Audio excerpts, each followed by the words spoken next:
E aí, turma, tudo bem com vocês? Espero que sim, que estejam todos bem aí em casa também. Hoje eu vim trazer um jogo para vocês na perspectiva dessa semana, que é de trabalhar com conhecimentos e jogos matemáticos. Esse é um jogo muito legal chamado Yutnori. Ele é um jogo sul-coreano, muito popular por lá e pouco conhecido aqui ainda. E ele é um jogo de tabuleiro, tá? Basicamente essa é a definição que a gente pode dar ao jogo. E eu vou explicar para vocês como montar o tabuleiro, como jogar. Vamos lá. Então, para montar o tabuleiro, eu vou precisar marcar em uma folha, ou no espaço que você tiver, 5 casas, sendo que vai ter uma casa central, né, maior. Essas precisam ser maiores do que as demais, tá? Essa daqui vai ser a maior aqui no centro. E aí eu vou colocar nas pontas uma casa também. Então, ó, 1, 2, 3, 4 e eu tenho aqui a casa central. Serão 5 ao todo. E aí eu vou interligar as casas aqui da ponta e todas elas com uma ligação com a casa central. Perfeito?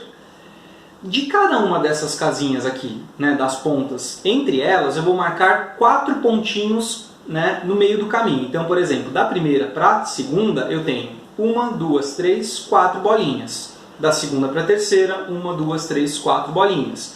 Sempre vai seguir essa ordem. A única diferença vai ser que nessa interligação entre as casas com a do centro, eu vou ter apenas 2. Por quê?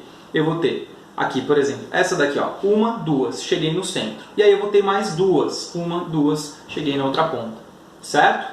Então, se a gente for somar, né, se não tivesse essa casa aqui do centro, todas teriam 4. A gente seguiria o mesmo caminho. Bom, a lógica do jogo qual é? Você vai sair de uma dessas casas grandonas, né? Eu até marquei aqui com 2 personagens, porque a gente precisa de 2 pessoas para jogar. E você vai sair dessa casinha tentando dar a volta ao tabuleiro e chegar no mesmo lugar que você começou. E aí você marca um ponto. Nesse jogo, você vai usar não apenas uma peça, você vai usar 4 peças. Então o objetivo não é apenas levar uma única peça dando a volta no tabuleiro. O seu objetivo é levar as 4. E aí é importante porque ele permite uma decisão, né, de você levar uma peça ou 2 ao mesmo tempo. E ele também, claro, vai contar com um pouco de sorte. E é muito legal desse jogo que, apesar de ser um jogo de tabuleiro, né, tradicional, entre aspas, a gente pode ver aqui que ele não tem um dado, ele tem uma outra forma de contagem dos espaços. Então, eu fiz até aqui a marcação, essa é a marcação tradicional, acredito que do nome do jogo, né, em coreano. E aqui, esses daqui serão os nossos marcadores como um dado. Bom, o máximo de jogadas, né, de pulos que você pode dar, né, de bolinhas que você pode andar por vez, são 5. Esse é o máximo. Mas você deve estar se perguntando, como é que eu posso andar 5 se eu só tenho 4 marcadores? Vamos lá, vamos por etapas. Então, para andar uma casa, o que tem que acontecer? Quando você lançar esses marcadores para o alto e cair assim, você vai identificar o quê? Quais caíram virados para cima e quais caíram virados para baixo. Para cima, você vai considerar que caíram, né, os que têm o símbolo para frente. Para baixo, os que não tem nada na parte de trás. Beleza? Então vamos lá. Se por um acaso acontecer, vou colocar todos aqui de volta. Se por um acaso acontecer de 3 deles caírem virados para baixo e um virado para cima, a sua peça que estava começando aqui vai andar uma casa. Certo? Se acontecer 2 virados para baixo e 2 virados para cima, como está aqui agora, você vai andar 2 casas. Então eu ando 1, 2. Se acontecer de ter 3 virados para cima e 1 para baixo, eu vou andar 3. Então 1, 2, 3. Se acontecer de ter os 4 virados para baixo, ó, sem nenhuma marcação, os 4 virados para baixo, eu ando 4 casas. 1, 2, 3, 4. Agora, o mais difícil é essa posição aqui. Você conseguir as 4 viradas para cima. E aí você tem direito a andar 5 bolinhas e ainda tem direito a mais uma rodada. Então, por exemplo, aqui eu teria que andar 1, 2, 3, 4, 5 e eu ainda jogo de novo. Nesse jogo, as jogadas são, como em outros jogos de tabuleiro, alternadas. Então, um joga e o outro joga. O único caso de você jogar 2 vezes seguidas é conseguir essa formação aqui. E aí, claro, se você conseguir ela de novo, você anda mais uma vez e joga mais uma vez, tá certo? É uma vantagem, claro, você tentar elas todas para cima, porque você consegue andar mais pelo tabuleiro, cumprindo o percurso de um modo mais rápido. Bom, lembra que eu falei para vocês que você tem a obrigação de levar 4 pecinhas, né, ao longo do caminho, certo? O que acontece? Quando você escolhe colocar uma das peças, por exemplo, tirei 2, 2 virados para baixo, 2 virados para cima, 2. Andei aqui as 2 casas. Quando for a minha próxima jogada, vamos supor que eu tire 2 novamente. E eu tenho uma escolha. Eu posso tanto andar 1, 2 casas com a peça que já está aqui, ou eu posso incluir uma outra peça minha para vir junto com ela. Então eu tenho 2 aqui.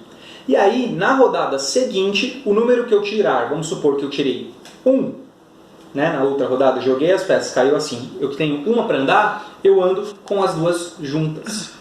Certo? Então é uma outra possibilidade de você levar as peças mais rápido pelo tabuleiro. Agora tem algumas estratégias importantes. A primeira delas, uma coisa que é muito importante saber.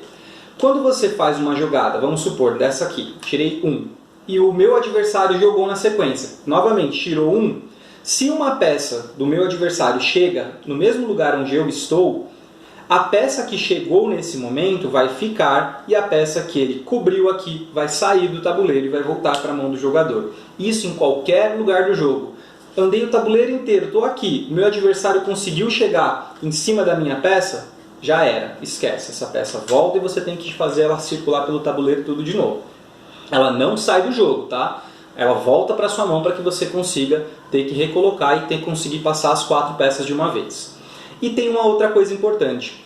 Você deve estar se perguntando, por que a casa do meio então, né? Se o objetivo do jogo é dar a volta pelo tabuleiro, porque você pode cortar atalhos nesse jogo. Você pode pegar, né, atalhos aqui e cortar caminho. Então, como assim eu consigo cortar caminho? Se você consegue chegar exatamente em uma das casas da ponta, você vai poder, a partir dela, tomar uma outra decisão. Ou continuar pelo caminho tradicional do tabuleiro, ou cortar caminho pela casa aqui do centro. Então vamos supor, eu estava aqui, né? Estava aqui bem próximo, vamos supor, já andei uma boa parte, cheguei aqui. E tirei 1. Então, vim até aqui. Agora, é minha vez de novo. Consegui jogar. Vamos ver o que vai acontecer. Joguei aqui. 3. Ó, tem uma marcação de 3 com 1 para baixo. Ao invés de eu ter que andar 3 aqui na sequência, ter que fazer todo esse caminho, como eu estava na casa grandona, eu vou fazer 1, 2, 3. E olha que vantagem. Na minha próxima jogada, eu não necessariamente preciso vir para cá. Eu posso tentar cortar o caminho, tirando 1, 2, 3 novamente. Eu já consigo fechar o percurso com poucas rodadas. Então, ele é um jogo muito estratégico, ele é um jogo que permite que você tome muitas decisões ao longo do caminho, além de ser, né, uma forma muito diferente de trabalhar um jogo de tabuleiro, que a gente não usa, né, dados, a gente usa esses bastões. No caso, eu fiz aqui com o papelão mesmo, fiz um recorte só para marcar, mas pode ser feito com palito de sorvete, com outros materiais que você tem em casa também, tá certo? É isso, pessoal. Se tiverem alguma dúvida, comentem, e aí a gente vai adaptando aí o jogo aos materiais que você tem em casa, mas o princípio dele é esse. E é muito, muito divertido de jogar. É um jogo muito dinâmico e permite uma diversão muito legal entre todos aí da família, tá certo? Espero que vocês façam aí em casa e aí a gente vai fazendo na semana que vem com mais jogos também para vocês. Até a próxima!